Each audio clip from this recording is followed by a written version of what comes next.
a tree with no worries and chant. That's where I'm going.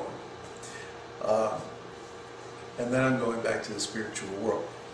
But all this other stuff I'm doing, why? It's just to benefit other people. Because I want to see my friends happy.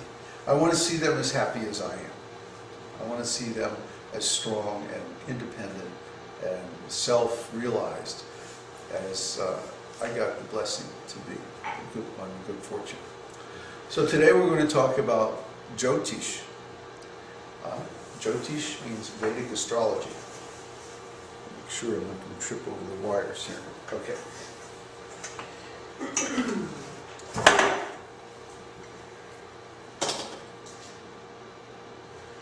Om Namo Bhagavate Vasudevaya. Jyotish. Vedic astrology.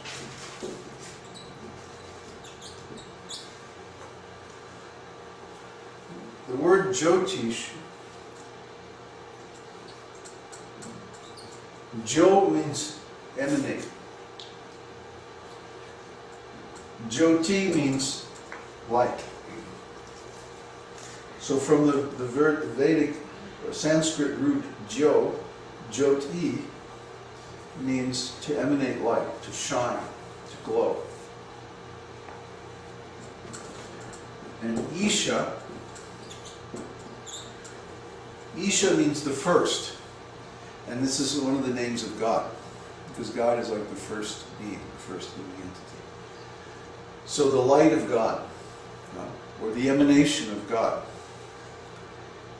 the glow, the energetic products of God, Jyotisha.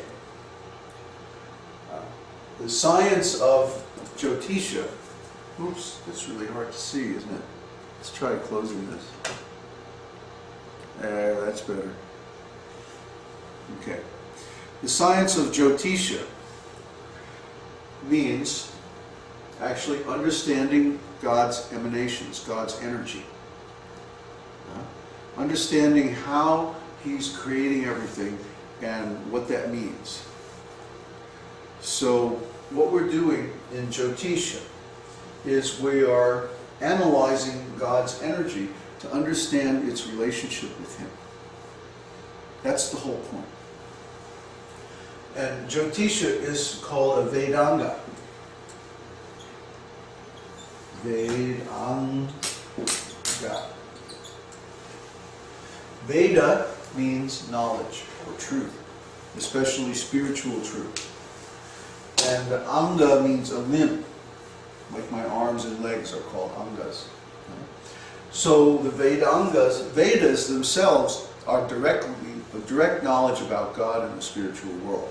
But Vedangas, like astrology, logic, Sanskrit, tantras, so many other things, spiritual laws, and all like that. These are to help us understand Vedas.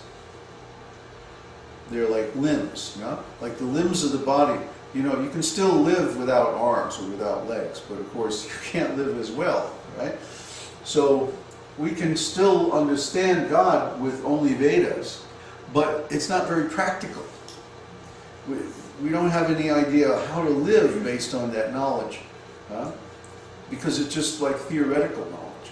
But the Vedangas are practical things that we can learn to apply this knowledge. Music, dance, art, architecture, temple worship. All these things are considered Vedangas, or the application of the spiritual knowledge given in the Vedas. So Jyotish astrology is considered the principal Vedanga. It is the main Vedic application.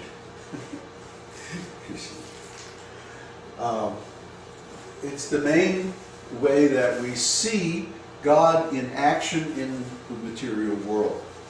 And it's to give us that vision, to see everything as God's energy and to see everything in relation to God. So how do we do this? Well, remember yesterday we were talking about ontology and how when you have a material ontology, you cannot perceive spiritual things directly. Remember the example? The black cat in the black room? Right? If we're in a black room at midnight and the light's out and a black cat walks through, are we going to see it? No. Impossible, right? Impossible. But if we're in a room like this, you know, all white, and the lights are on, and the sun's shining, and a black cat walks through the room, then are we going to see it? Of course. How could we miss it? Because the background and the foreground have enough contrast that we can distinguish them. We can become aware of them. So, consciousness is dependent upon background. And without the right background, we can't be conscious of something. So if we have only material knowledge, we can't be conscious of spiritual things directly because we don't have the proper background. That's why yesterday we talked so much about the spiritual world and all that, and we're going to talk more about that today when we really get into some details on it. And we're going to see how the material energy emanates from God, how He creates the material world, and then we'll understand better the relationship between the material energy and God. And then when we look at an astrology chart, we can see how all those things are connected and how our personal life is connected. So all of the things in the chart will actually remind us or show us or reveal to us different aspects of God. And this is God consciousness. This is spiritual consciousness. Everything we see should remind us of God. And how that works is when we have the proper background knowledge.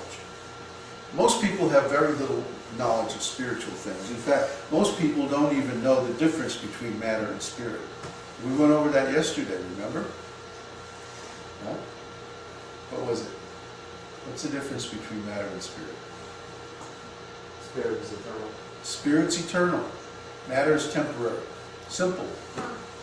But if you go to the church, or you go down to the yoga center, or you go to the medicine man and you ask, well, what is the difference between matter and spirit? They go like, I don't know. They can't explain it. Because they don't have Vedic knowledge. Vedic knowledge is the only source on this planet that has complete knowledge of spiritual life. Complete means that if we have that knowledge, we can realize God. That's the symptom of having complete knowledge. It's just like if I have complete knowledge about a computer, I can build a computer. I can tear it apart, put it back together again, and it'll work better, and it'll be more, it'll be faster, and stuff like that. So if I have complete knowledge about spiritual life, then I can realize spiritual life. I can perceive, I can become conscious of spiritual things directly. And that's our experience in Vedic knowledge and Vedic spiritual life, because we have that complete knowledge. Just like last night, we were chanting over at Uwe's house, and it was so beautiful. It's like from the first notes, immediately, there was like perception of God. How do we perceive God? This is going to surprise you. Through the tongue. We perceive God through the tongue. People always say, well, can you show me God? Can I see God? And I say, no. You can't see God. You cannot see God. You are not qualified to see God. Can I show you God? Yes. But will you see Him? Probably not. Why? Because you're trying to approach God with the eyes. That's the wrong way to approach God. You have to approach God with your tongue. This is a great secret. People don't understand this. That if you approach God with the tongue, then you can see God. And the next thing is the ears. You can hear God. There's a certain quality of sound vibration that if we're pure, we can recognize that God is present in that sound vibration. It's all dependent on our purity. So how do we become pure? By controlling the tongue. By controlling our speech, and by controlling the things that we eat. And by developing a taste for purity, a taste for truth, a taste for transcendental sound vibration. So when we hear transcendental sound vibration, when we hear something that's pure, we can recognize it. We can hear it. If we ourselves use our tongue to vibrate transcendental sound, and if we ourselves only take prasadam that's made from pure, offered from pure foods, then we learn the taste of purity. Then we know when we're speaking the truth, we know when we're speaking transcendental sound vibration, or singing or chanting, and then we know when other people are speaking.